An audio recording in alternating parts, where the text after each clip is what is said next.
morning, everybody. My name is Justine Senior Wildlife Care Specialist here at San Diego Zoo Safari Park. And we are celebrating World Tiger Day. And it's actually the 10th World Tiger Day, so it's a special one. And today we're going to spend some time with two of our Sumatran Tigers, both 3-year-old male Rakan and 7-year-old female Diana. And they're going to get all kinds of treats and special things to celebrate World Tiger Day. So we're going to start with Rakan. I'm going to go ahead and call my assistant and have her send him out. And he's going to come on out and have a myriad of things. We've got beef femurs, we've got diet that's scattered, we've got a huge frozen cake that's made of blood that they just love. You ready for Rakan? And this is their first meal for the morning. In fact, this is going to be most of their diet. Rakan is a pretty wonderful little cat. He'll be up here in just a moment. He came to us as a cub from the National Zoo in Washington, D.C. His story is a very unique one in that he was brought to be a companion for a little tiger, a little Bengal cub that was confiscated at the border here just a couple of years ago. And he needed a companion friend. Rakan's mother was born here at the safari park. He was born to Demai, Delta's second litter. And she's an experienced mama, but she developed mastitis and had difficulty nursing him.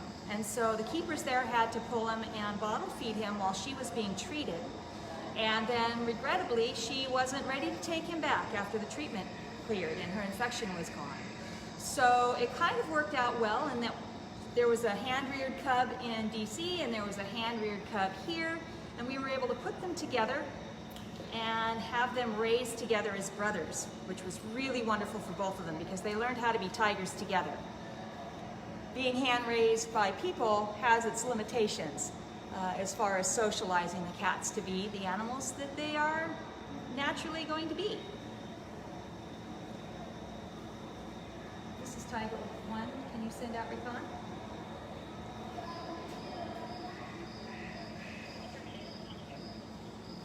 Okay, so Rakan has been released.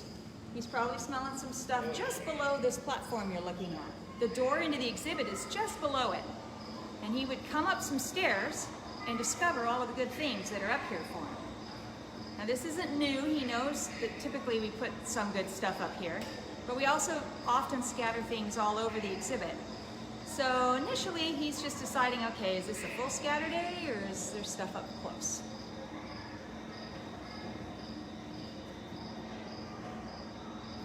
Now, we here at the park are lucky to have Sumatran tigers, whereas San Diego Zoo hosts Malayan tigers. And they are two of the rarest subspecies of tigers in the world. Currently, there are only 5 living species of tigers that are still in the wild. Sumatran tigers live only on the island of Sumatra. And there's, oh, did you hear that little chuff? He said hi. He got nervous, but then he gave us a little friendly chuff. So that's the big popsicle treat I was mentioning. You can't hear very well, but he's chuffing at us while he's licking it, which is pretty cute. So there are 5 living species of tigers in the world, and Malayan and Sumatran tigers are the most endangered. In fact, they are critically endangered tigers. The most plentiful are the Bengal. They live in India. And there's probably around 1,500 or a little less left in the wild. And then the second most plentiful would be the Indo-Chinese tigers, which live all throughout the, Thailand and Vietnam and Laos and that section of the world. And there's probably about half as many of those tigers as there are the Bengals. Then you move into the Amurs, which live way up in the colds of Russia. And those are the largest tigers in the world. And then you get these little tiny island tigers that we're looking at right here. Sumatra is an island, and therefore a lot of mammals that live on islands are naturally smaller than the ones that live on the continent. So these guys, he's just turned 3, and he's still growing a little bit. A full-size male Sumatran will only get to about a maximum of 300 or just over 300 pounds. And the girls are typically around 180 to 200. Regardless of which subspecies you're looking at, the girls are always going to be a little smaller, usually around 100 pounds. Now, tigers, of all the big cats in the world, tigers collectively are the largest of the big cats. And that's because their muscle mass is far greater than that you find in lions. Now, obviously, Amur tigers are a lot larger than African lions, and African lions are a lot larger than Sumatran tigers, so there's a range there. But across the taxa, tigers are the largest of all the big cats.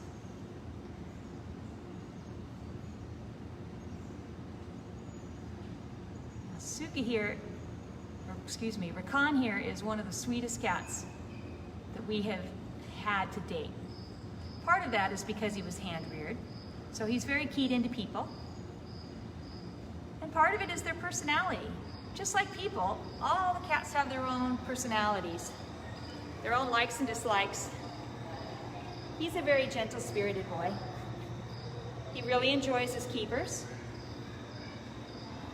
He's very affectionate with us.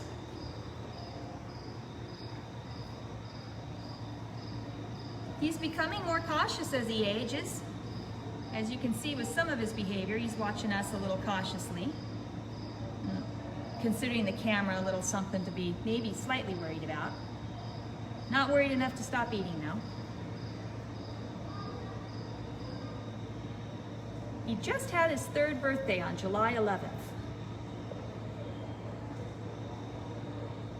Sumatran tigers have the darkest orange coats and the most stripes on their pelts. The other subspecies tend to have less stripes and a little bit of a paler color. And a fun fact is that all tigers have somewhat webbed toes.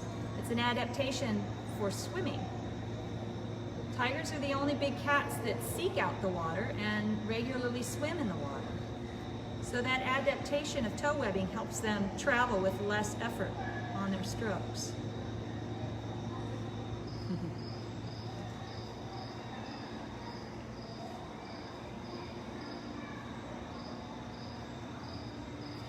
So while he's having his breakfast, we're going to go ahead and ask Diana to come out on exhibit so she can have her breakfast as well.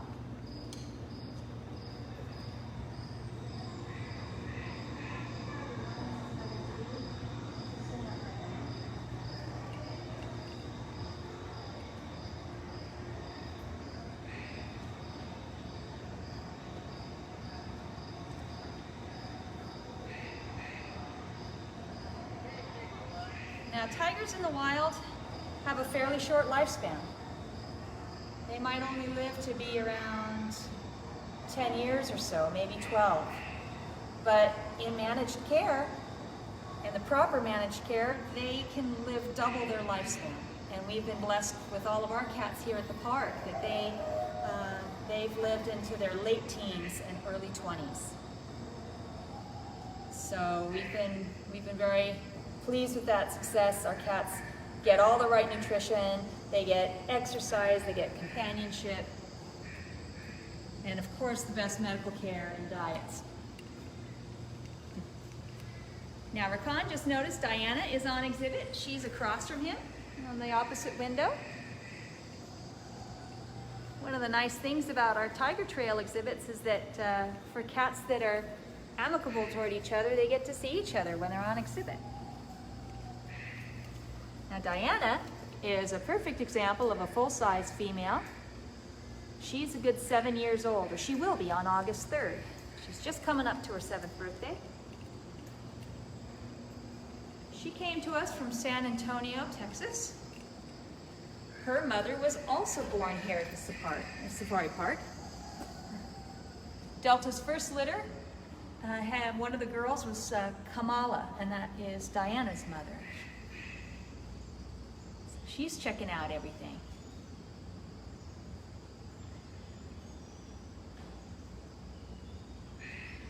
Now, it's very common for cats when they first come out on exhibit to do a peruse and kind of do a territorial check. Wild tigers would spend quite a lot of their days going around their whole territory. She's doing a little marking scratch back there, saying, yep, this is mine, I'll take this, right by the pool. She's smelling for scents, seeing who's been out. We have 6 Sumatran tigers here at the park, and we rotate through the exhibits, so they get to smell who's been in here the day before, and that elicits a lot of natural behavior in territoriality, marking, patrolling, normal things you would see wild tigers doing. So she's going to go check out the back of the exhibit and make sure she hasn't missed anything. She should be back momentarily.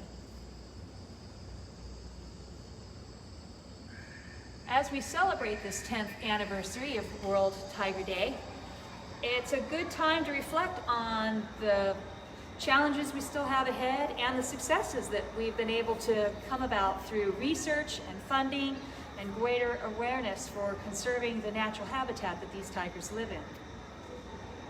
One of the greatest challenges to tiger conservation is the palm oil industry. Now, palm oils are harvested from a West African palm tree. They have been cultivated as a crop throughout Asia, and they're incredibly useful because they yield a ton of oil for vegetable oils.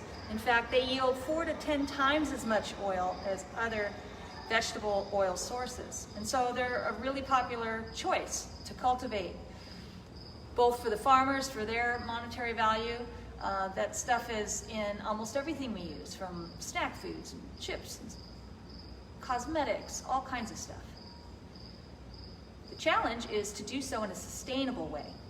And there is a roundtable, it's called the Roundtable of Sustainable Palm Oil, RSPO. And that is a collaboration of both industry growers and farmers and environmentalists that are working together to try to change the way palm oil is grown and harvested in Asia. In the past, they would clear cut primary old growth forest. And research has shown that tigers have almost double the population density in primary old growth forest. Makes sense if you consider all the animals that are living there, all the prey species tigers need for eating. But that forest is often clear cut and then planted with this crop. So instead, what would make more sense is repopulating the same plots of land with new crops, new years of palm plants. So instead of just using the land once, you reuse and recycle and regrow, just like other agricultural crops that we harvest here in the United States. By doing so in a sustainable way, we can hopefully conserve the remaining primary forest, not only for Sumatran tigers, but for all the other animals that live and depend on that forest. Sumatran rhinos are right on the edge of extinction, with only about 800 left in the wild. Asian forest elephants, orangutans, so many species depend on it. And there's ways that all of us can help by supporting businesses that use sustainable palm oil practices. And that's very easy to determine.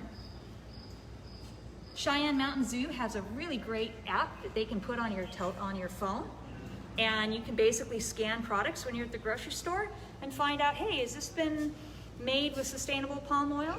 And you can actually scan the product and you'll get either a red light that says no, an orange that's like, they're coming around to it, or they use some, or a green, which is adhering to current best practices.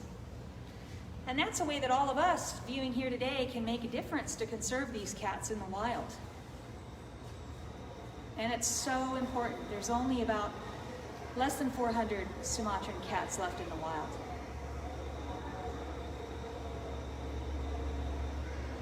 She's enjoying the possum. Just as short as 100 years ago, there were about 100,000 tigers in the wild. It only took 100 years to drop from 100,000 to less than 4,000. And that's crazy. Worldwide, there's only about 3,900 cats left, they estimate. Yet in the state of Texas, there are 5,000 cats estimated to be kept in roadside zoos and private collections. More than the entire global population.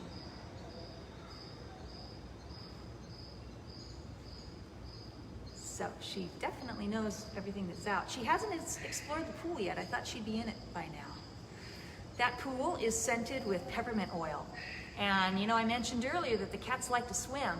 Well, they also really like to take baths and stuff that smells good. And we will frequently scent the pools with their favorite essential oils. And they'll roll around and have a good time with that because it gets all over their fur and they like that. Each cat has their own favorite smells. We use essential oils and we use perfumes, and we'll often use the scents of other animals. Either prey items, we might use bedding from, you know, hoofstock or other carnivores in the park so that they can smell other animals in their environment too.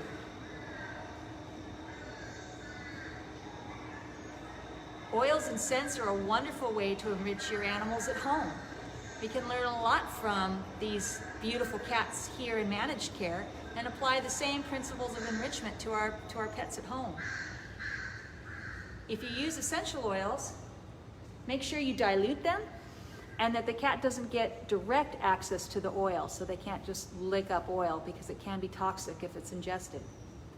But what we do is we mix it with water and we spray it on things like wood wool or paper products or things that they're going to rub up against. And the things that they like the most are the mints. So you could try spearmint or peppermint. Wintergreen is a super favorite. They also really love lavender and rosemary and all of the spicy ones like cinnamon and allspice, especially allspice. She particularly likes allspice. She's wondering what we're doing over here. She's watching us.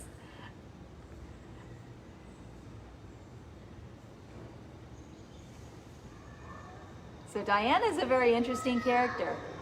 I mentioned they're all very different. She's a great cat on exhibit. She's very comfortable with people being close and watching her. She's incredibly compliant with her own health care. We train all these cats to be involved in their own management and health care. So she, in fact, just gave us an opportunity to give her 3 voluntary vaccines just this week. She knows to come in, do a squeeze, and give us her hips so that we can go ahead and do that without any restraint. And she has the opportunity to refuse at any time. Choice and control is a very important part of mental health for all of our animals here at the park. We just make it worth her time to be a participant.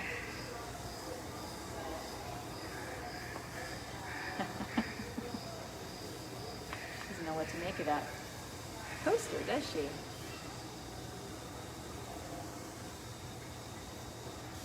She's territorially marking in front of it.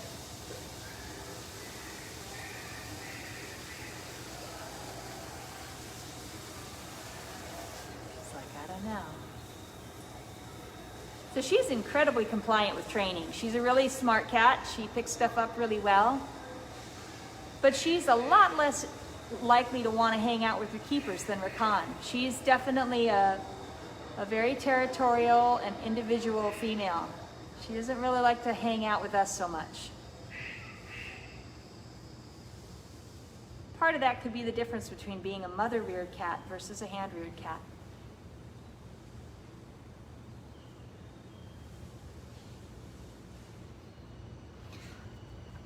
So if you're just joining us, we're celebrating the 10th anniversary of World Tiger Day.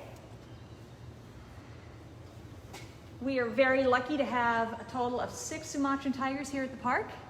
And this is Diana, 7-year-old Diana. She has come to us on loan from San Antonio Zoo. And she was here on breeding loan. Her mother was born here at the park.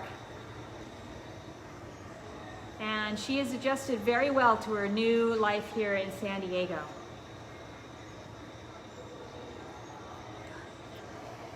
So thank you all for joining us today on this World Global Tiger Day. Again, you can do your part to help conserve these beautiful cats by making conscious choices about the products you use and the palm oil plight. I invite you to look at Cheyenne Mountain Zoo's website and get their free app for your cell phone to check for products. I also invite you to look at San Diego Zoo Global's website, as well as Panthera and World Wildlife Fund, to take a look at some of their information on tigers and conservation. So thank you very much and have a great day.